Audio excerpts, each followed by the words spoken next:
Ayan mga paps, magandang araw ulit sa inyo mga paps. Ngayon nga pala meron tayong customer. Ayan si Kuya. Musol I125. Ayan nga pala si Kuya ay bumili sa atin ng gulong. 100 by 80 by 14. Ayan, tubeless nga pala ang kanyang binili sa atin. Ayan, galing nga pala siya sa bayan ng San Narciso at bumili ng shock.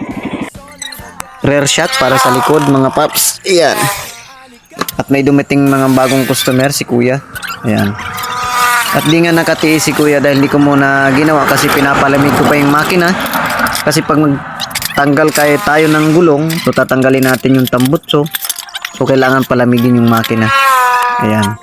So habang pinapalamig niya namin yung kanyang motor at magpa siyang baklasin na yung kanyang mga play-rings, tangke para maikabit niya mismo yung kanyang shock. Ayan, nung malamig na, tumulong na tayo dyan. At binaklas na natin ng tambutso. Sa kasamaang palad, so hindi natin nabaklas yung tambutso dyan. So sobrang tigas ng tornilyo.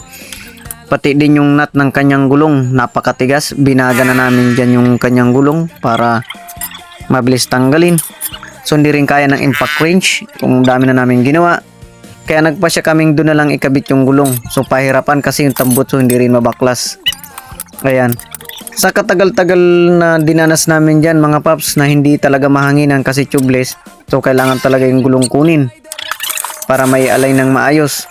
Yan. Binaklas namin dyan yung gulong mga paps. So dahil nga matigas yung kanyang nut. So napagpasyahan namin papaalam sa may-ari na kailangan silisilin. Kasi hindi kaya ng impact wrench. Ayan. Sinisil namin dyan yung gulong mga paps. Para lang matanggal. Ayan, maraming ang meron mga paps habang sinisilsil natin yung nut. At sa kabutihang palad sa unang Diyos, nabaklas natin dyan mga paps yung gulong. Para may align ng maayos, mahangin na ng maayos kasi tubeless yan mga paps. Ayan. Ayan. Sa wakas na baklas natin yung gulong mga paps. Ayan na.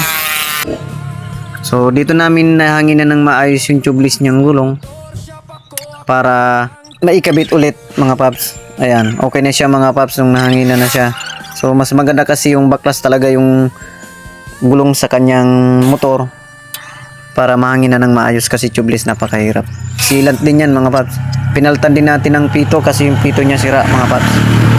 Ayan, pagkabit natin ng gulong, so naikabit na nga namin yung gulong, so may isa pang problema. So yung kanyang tambutso, manipis na yung puno na pinagtutornilyohan sa ilalim. So nag-welding din tayo dyan mga paps. Dahil nga yung kanyang tambutso is singaw. Singaw yung tunog kasi nga baak. So welding natin dyan yung tambutso. Ayan. Welding natin dyan mga paps. Ayan na, wini-welding na nga natin dyan sa oras na yan. So dami nang dinanas niyang motor na yan mga paps. Ayan. Inawakan ni Kuya para magkabelo tayo. After ng ma-welding, so tinisting natin, goods na. Kaso may problema pang iba, yung kanyang throttle. Pag in-acceleration mo siya, so delay yung balik niya, so nagwa-wild siya sa madaling salita. So nihintay ko lang kung papagawa nung may-ari. So hindi na. Hindi, okay na lang daw, sa susunod na lang daw. Ngayon mga paps, nagpapasalamat nga ako kay Kuya dahil nagtiyaga siyang maghintay para matapos yung gawa ng kanyang motor mga paps. Maraming salamat mga paps and God bless you sa lahat mga paps.